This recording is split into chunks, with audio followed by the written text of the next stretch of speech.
they called me one day and told me that my husband was sick at work, and that I needed to come to work to where he was at and check on him, because when I got there he was non-communicative, and he was in the midst of having a nervous breakdown. It was a financial crash. I mean, this man was trained to operate a piece of machinery. There were only 3 other people in the state of Kentucky who were trained. He had a good job. He was paid good. And all at once that money was gone. And I'm like, who do we owe? He just isn't talking. So I have no idea how many bank payments. Do we have bank payments? Do we have car payments? You know, and electric bills due. Okay, how do you fill that thing out? I mean, he did everything. And then all at once, it was, and as a housemaid, that was what I was doing then. As a housemaid, you don't make that kind of money. I mean, when we first went through with the suicides and attempted suicide, it wasn't when we were going through that, and then there was the component of you have to put yourself on the back burner for so long, and then there were people that needed to be paid. There were responsibilities that needed to be met, and I did not have the knowledge to tend to these things. It's a lot like attempting to stand without legs, but I grew really quickly. And you acquire a backbone, and there are just times, you know, that you'll just say to yourself, I'm going to do this if it kills me. And it was when I started taking the classes that I began to realize what bipolar was, because up until this point, they still thought my husband was suffering from severe depression. And then there come a day that they wanted to transition his medication. I don't know if you know anything about bipolar, but you don't monkey with bipolar medication. That's a dangerous little step. And if you don't know what you're doing, you're really taking that person's life in your hands. And my doctor did not know that he was bipolar either. And I had this gut feeling after having poured over the DSM-5 and after having poured over various writings about bipolar, that I just had a gut feeling, and I knew that if this was bipolar, that we were going to be looking at a month to 6 weeks. We were going to be looking at something really ugly if this was bipolar. So I called my doctor and I talked to him about it, and he said, you've read too much. And I was asking a lot of professionals, and they were all giving me these different runarounds, and I have somewhat of a tendency to think that it's because that I was Amish, and I think that at that time I was Mennonite, but I think that it looked so naive that they just kind of brushed me off as far as giving me any real information about what was going on. Now, I've had people tell me this all my life, you've read too much. So I thought, yeah, it's just me reading too much again. I just read too much. About 6 weeks later, he crashed, and it was another one of those suicidal moments. And I was standing in the emergency room with my doctor, my husband's doctor, and I got my DSM-5 out, and I was telling him, I said, just stop. I know you're busy. Just stop, take a deep breath, and focus with me just a minute here. And we went over bipolar. I said, this is what we're looking at. I said, now you tell me as a professional, what are you seeing? And he stood there for a minute, and he said, he said, I think you know what you're talking about. He said, let's try some medication. So we trotted out mood stabilizers. 15% of bipolars can take antidepressants. My man can. So we trotted it out, and we gave it to him. And about 6 weeks later, we began to see and it's been about a year and a half, and we've seen a massive difference in him. But in the process of him changing, the entire family changed, because when you don't live there anymore, so we transitioned. So it's like we reinvented ourselves in order to help him with the bipolar events that were in his life. So now we learned when he peaks, when he drops, what are triggers, what to do to help with that. But in the process, there was no money. And Harris did this Amish looking woman looking for a job, and I homeschooled. So I still have one child at home that's trying to homeschool. So I was thinking to myself, I started praying about it. I need a job where I can take them with me. And one by one, these people started calling me, because apparently it's a big trust issue for people to clean your house. And I had that Andy Griffith looking thing going on. They trusted me. It's a lot of money over here. Come on in. And it was like, this is great, because I am trustworthy. So I started getting jobs cleaning people's houses. So by day I clean houses, and by night I go to school, and I manage to figure out how to pay an electric bill.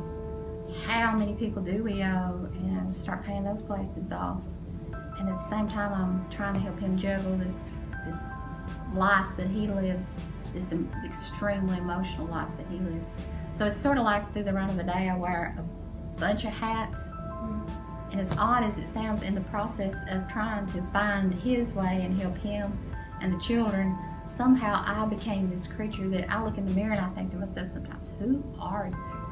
And, you know, because I'm trying to help so many different ones with it. There isn't a lot of me looking back from the mirror. So yeah, there's pressured speech, and it's a fascinating thing. If you're fascinated by these things, it's like, wow, where'd that come from? And so you can really get a great deal of information from someone who's going through this at a pressured speech. It's almost like a confessional, because they're having pressured speech, so they talk about everything.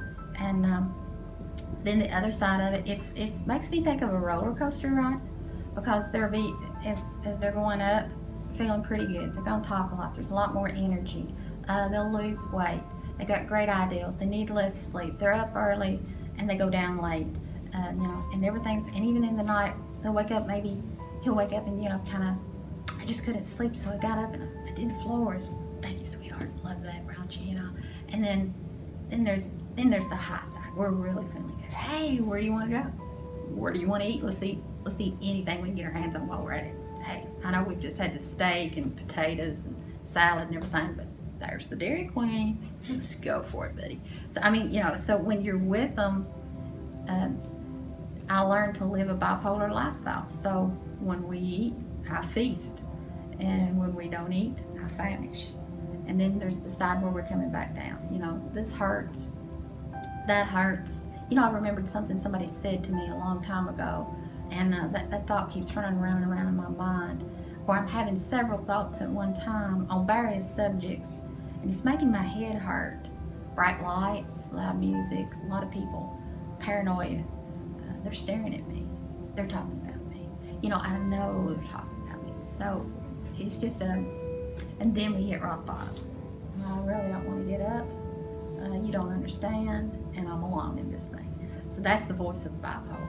No, you're not alone in this thing. And yeah, let's get up. And, you know, let's go ahead, let's get up. So my role in that is to come through and not be I don't come in and I'm not a crutch. I'm just sort of like a cheerleader. And there's sometimes on the side this cheerleader's going, shh, and there's other times she's going, come on. So it depends on the mood. What do we need today? And it changes daily. At this point, he is self-functioning. So, but there will be days, and with bipolar, I think one of the most important components of it is honesty, because the person that has bipolar is going to have to be honest with you, and sometimes it's brutally honest. And you have to be, in my case, you have to be a woman enough to take this kind of verbal information. It would be one thing looking at it if it was someone else's husband. When it's your husband, it becomes a different affair. So when there were to be days that he would get up and we don't eat. You want something to eat? No, I don't eat. You know, they're depressed. And I'm a very supporting person, so you're not going to eat today? No. Okay, I'm good with that. I'm good with it. And since I love you, I'm not going to eat today either, you know, so we won't eat today. And yeah, I take care of the medication. Have you taken this pill? Have you taken this pill on time? Yeah. And how are you feeling? Are you having multiple thoughts, rapid thoughts? Are your thoughts positive or negative? We go through, have you hit a trigger? We go through this often. This is an everyday regime. Did you have dreams? What did the dream trigger? Did you sleep all night? What's your energy level? I'm really down, or I'm feeling pretty good. So we learn to fix that. When he's feeling pretty good, we get real creative. Hey, what do you want to do? Let's go do something. Let's not sit here. But on the other hand, he's a rapid cycler. So it's just a small window. He's going to feel good for a little bit, and then it's going to crash and burn. And then there are going to be days, I'll get up and it's like, yeah, let's go hiking, or let's go antiquing, or I'm going to fix the fence or something like that. And it's, no, I don't want to get up. So you hang around the house. So it transforms. You become a perpetual caregiver. It's not easy, but it can be done.